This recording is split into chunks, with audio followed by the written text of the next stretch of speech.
Números racionales. Se dice que un número racional es todo número que puede representarse como el cociente de dos enteros. Este conjunto se representa por la letra Q mayúscula y se define así. Conjunto de racionales es igual a A sobre B, tal que A y B pertenezcan al conjunto de los números enteros siempre y cuando B sea distinto de 0. Por ejemplo, vemos que el decimal 2.5 está representado igualmente en fracción como 25 décimos, 10 cuartos o 5 medios. Ahora bien, los números racionales están ordenados de manera que siempre podemos comparar dos cualesquiera y representarlos como puntos de una recta. Pero para compararlos debemos tener en cuenta 3 puntos. El primero, cualquier fracción negativa es menor que cualquier fracción positiva. Ejemplo, menos 30/23 siempre va a ser menor que 13/45. La segunda es que dos fracciones positivas con igual denominador es menor la que tenga el menor numerador. Por ejemplo, vemos que todas tienen el mismo denominador, que es 7, pero se ordenan según su numerador, es decir, de menor a mayor.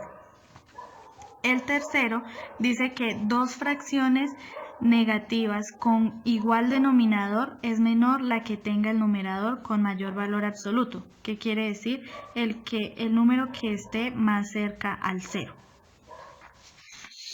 Ahora bien, en cuanto a la clasificación, los números racionales se pueden representar como fracciones comunes o decimales. Dentro de las fracciones tenemos las propias, las impropias y las mixtas.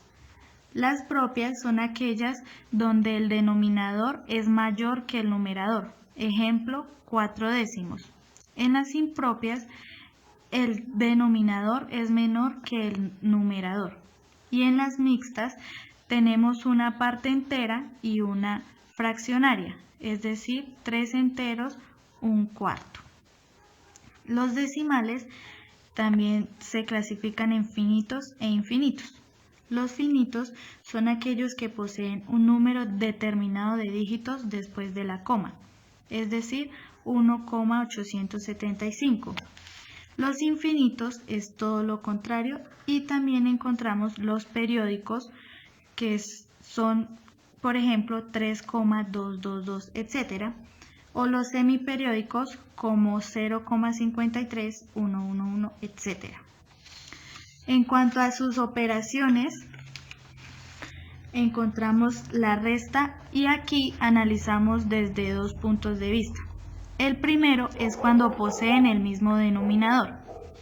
Por ejemplo, aquí vemos que 1/4 más 6 cuartos, mantenemos el denominador y sumamos sus numeradores.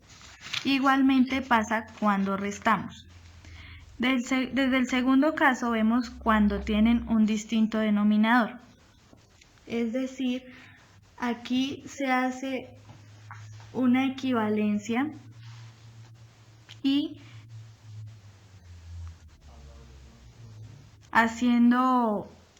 buscamos el mínimo común denominador, es decir, de 4 y de 5 su mínimo común denominador es 20.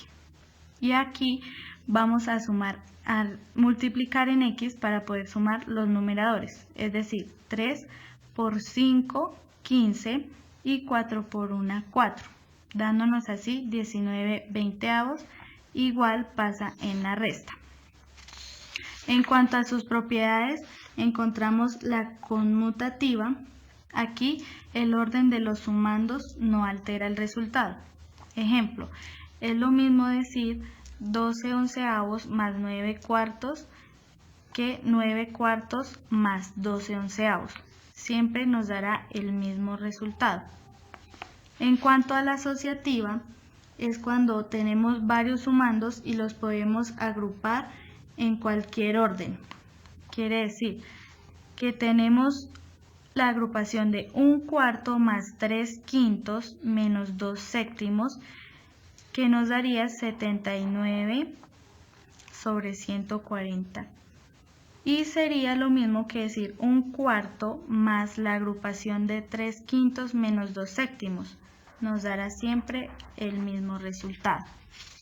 En cuanto al elemento neutro, vemos que toda fracción sumada con 0 nos dará siempre la misma fracción. Ejemplo, 7/14 más 0 nos dará la misma fracción, 7/14. El elemento opuesto quiere decir que toda fracción tiene su opuesto. Por ejemplo, tenemos 4/9, el opuesto de él siempre será menos 4/9. Y como resultado nos dará siempre 0. En cuanto a la multiplicación, vemos que cuando se multiplica una fracción se hace directamente. Es decir, tenemos 4/9 por 2/5, eso será igual a 8, 4 por 2, 8, y 9 por 5, 49. 45, perdón. En cuanto a sus propiedades, la conmutativa quiere decir que el orden de las fracciones nunca va a alterar el resultado. Por ejemplo, 5/7 por 4/3 va a ser siempre igual a 4/3 por 5/7. En cuanto a la asociativa, quiere decir que el orden que podemos agrupar varias fracciones y siempre nos dará el mismo resultado. Ejemplo, tenemos la agrupación de 2/5 por 3/7 por 1/9. Sería lo mismo que decir 2/5 por la agrupación de 3/7 por 1/9. Siempre nos dará un 35. En cuanto a la distributiva, cuando se multiplica una fracción por una suma de fracciones, se puede multiplicar la fracción por cada sumando y realizar la suma después. Esto quiere decir que tenemos 1/4 por la operación de 5/2 más 3/3, que nos dará 7/8. Entonces dice que podemos distribuir este elemento en esta operación. Por ejemplo, 1/4 más 5 por 5/2 más 1/4 por 3/3. Vamos a obtener el mismo resultado, 7/8. El elemento neutro quiere decir que toda fracción que se multiplique por 1 nos dará la misma fracción. Ejemplo, 9/13 por 1 es igual a 9/13. En cuanto a la división, para dividir fracciones se multiplica la primera por la inversa de la segunda. ¿Qué quiere decir esto? Se multiplica A por D sobre B por C. Esto quiere decir que tenemos 6 por 9, que es 54, y 5 por 2, que es 10.